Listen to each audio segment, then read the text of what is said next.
It is the voice of Indiana County, WCCS 101.1 FM and AM 1160. And our conversation with Dan Hampton, the author of Valor, the Astonishing World War II Saga of One Man's Defiance and Indomitable Spirit, is brought to you by Marcus & Mack, a law firm representing injured people. The last time we talked with Dan was a couple of years ago. The book Viper Pilot, a memoir of air combat.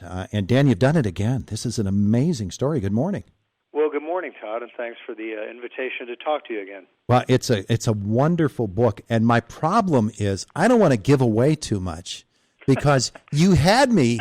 It's like, Tom Cruise. You had me at hello in this book. From the very first page, I was hooked on this thing. The story of Lieutenant William Frederick Harris, who's 25 years old at the time that this takes part.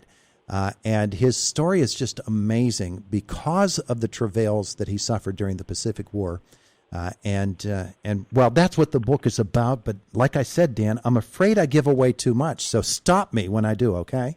You ask whatever you want. I'll leave it to your discretion. Don't do that. So frame it for us. First of all, Bill Harris is taking part in just an amazing battle, the Battle of Corregidor. Many, many people know how it turned out, and the Bataan Death March, and he managed to avoid that, but only through some amazing daring do on his part. And really, this guy proves right away to us what an amazing soldier he was. Oh, don't call him a soldier, Todd. He was a Marine. I know he's a Marine. As I said that, I thought, oh, no. Well, you know what? I think and as I divided the book up into sections, I'm fond of putting, epigrams at the beginning of each section. And right at the very beginning, and this is where the name of the book comes from, in Valor there is hope. Tacitus said that many, many years ago. But that's sort of the theme of the book. And if you take that to heart when you read about Bill Harris, you'll understand, because he never gave up hope. Okay, he never gave up. And, I've never been in that situation, but I've been in enough bad, ugly, nasty, near certain death situations to know that if you give up hope, you've got nothing left. Sometimes that's all there is. And for Bill, more so than most people, given, like you said, what he went through. He began with the China Marines in Shanghai, and then they were moved over to the Philippines in the fall of 1940 because anybody in uniform pretty much expected the Japanese to attack. The news always portrays it like, and the movies too, like it was some big surprise. Well, it really wasn't a surprise to the military people. So he'd been moved to the Philippines, and then he was down in the southern part when Pearl Harbor happened, and then they moved the Marines to Corregidor because the reasoning was if everybody had to fall back, if the Army lost the Bataan Peninsula, as long as the Marines were holding Corregidor, there was a chance to hold out. So it kind of made sense. Anyway, he did not have to endure the Bataan Death March, which was good, but his unit, all the personnel on Corregidor surrendered.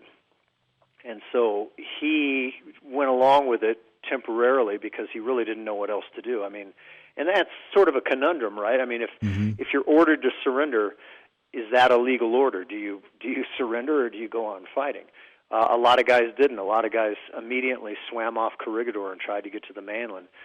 Bill surrendered with his unit because he was a Marine, and Marines are pretty good about doing what they're told, and then quickly realized he'd made a mistake.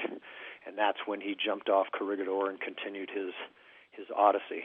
Well, he endured a tremendous beating, and we sort of get an idea of the character of the guy, that he did not strike back and stood up to them in such an amazing way. But then that escape is through shark-infested waters.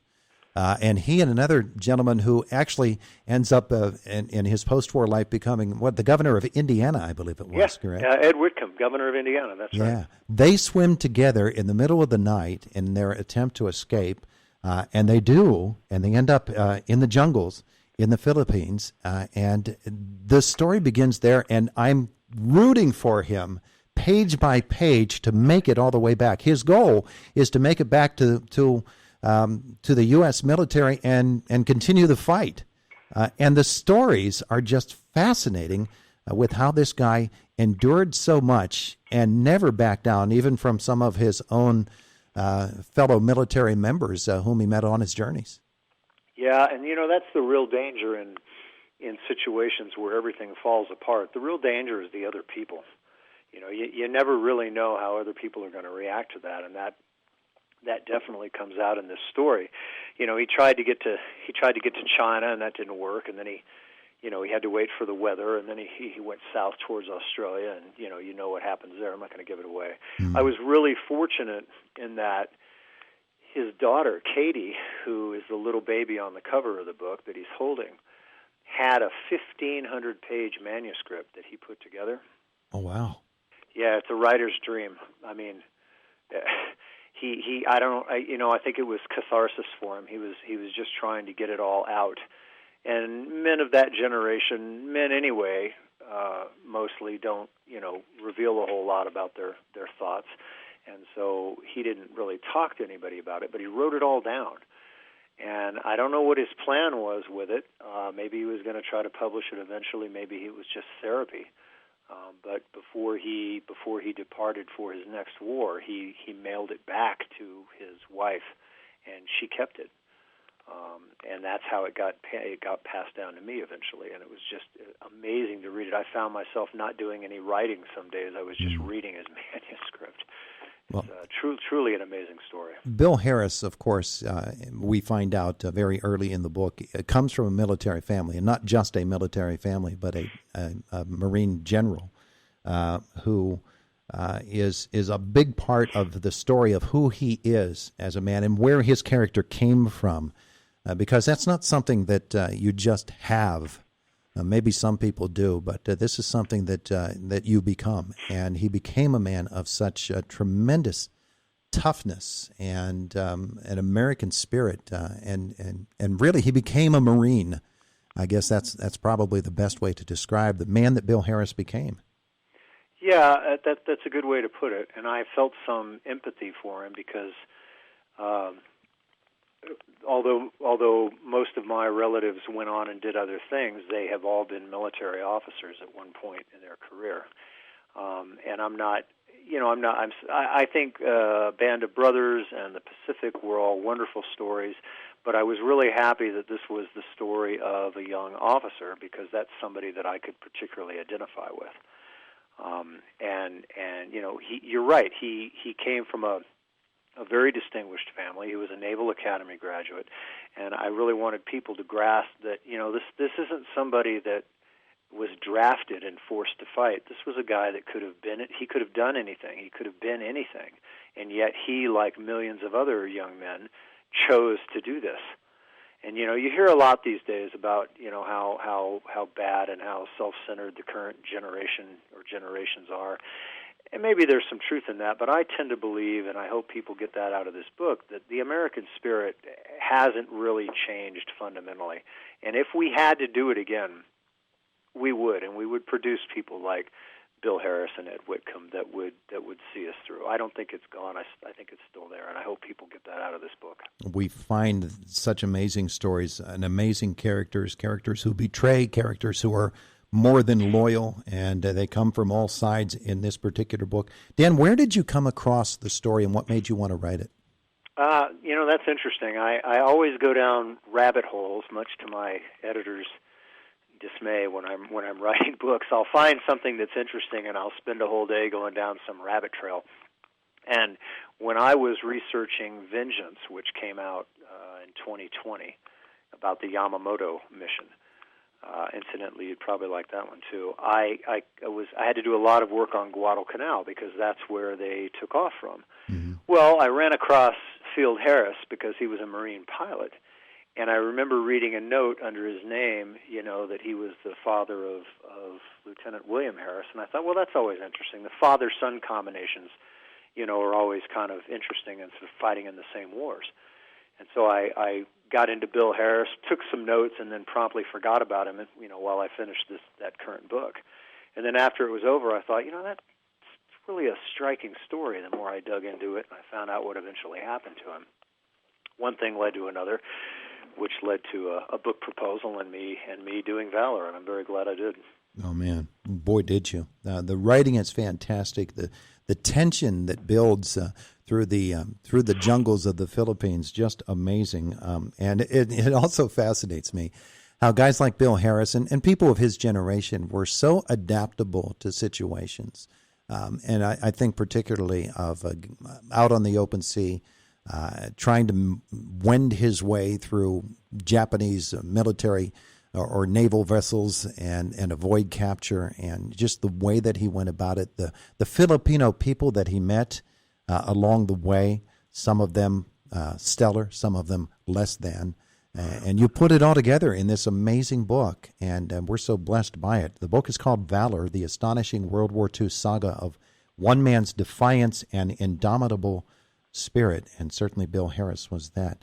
Dan, where are people going to learn more about the book? Let's see. The book actually releases on May 3rd, and I think I'll be on Fox News and a couple of other outlets. I'm actually going to be in Bill Harris's hometown in Kentucky sometime that week to give a lecture, an event with his daughter, so that'll be interesting. I'll be in Dallas, I think New York, and then, of course, the book will be available on Amazon, Goodreads, Barnes & Noble, anything like that. Yeah. I would ask, as I always do, if you like the book, please favor me with a short Amazon review. That always helps. If you don't like the book, then just don't say anything and use it as a book, as a doorknob. Well, trust me, they're going to like it. And I have to ask, because I do, when I come across fascinating stories like this, just like Sunday in the Park with George, are you working on something new? Oh, yeah. I can't seem to get this out of my system. I am working on a book that pertains to the Doolittle mission. You're going to stay there in the Pacific, are you? I never wanted to write nonfiction. I wanted to write great novels like my new acquaintance Nelson DeMille, who wrote a fantastic blurb for Valor, by the way.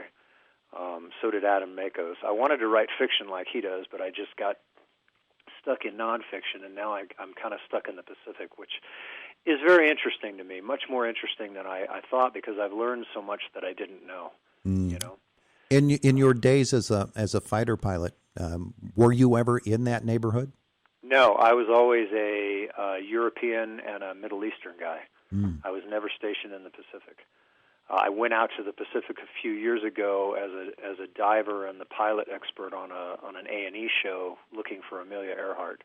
But that was really my only foray into the Pacific. But it gave me an appreciation of just the vastness of that place and how difficult fighting a war would have been during that time and place, given the equipment and the limitations they had.